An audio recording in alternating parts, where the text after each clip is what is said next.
So the whole list you made, they're all amenities, and not one of them opportunities. It's tough. You know that Greek myth of Cassandra, where she can see the future, but she's cursed to have no one believe her? That's what I feel like in Port Huron sometimes.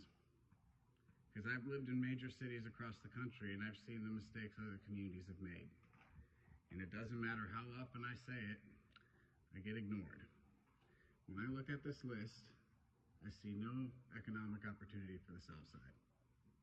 I see icing, but no cake. It makes me feel, with what I'm doing with a 10-year lease, I'm part of the neighborhood now. 10-year lease right over there on property. It makes me feel like I'm personally responsible for the economic development of the South Side. Ultimately, the city. I don't know if you guys realize this. I don't want to be here. I spent 20 years away from this community building a life that's tremendous outside this community. I make a lot more money. People applaud me everywhere I go. It's great. But this is my hometown. And 1 in 3 children in this community live in poverty. When I was growing up, that measure of poverty was 1 in 8. And I was one of the 8. Okay? So I am morally obligated, even if it kills me, to do this. And I have brought up a vendor market numerous times.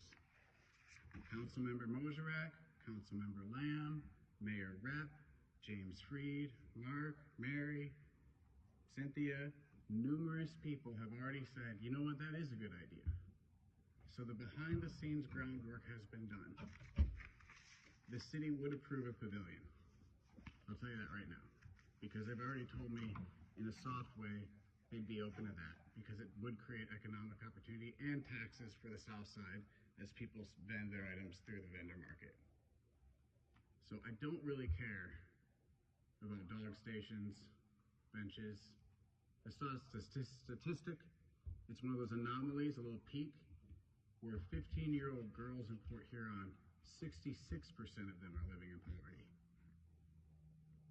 Where do you think that puts Port Huron 20 years from now? Particularly with public intoxication zones being the new thing. Please don't make my job harder than it is.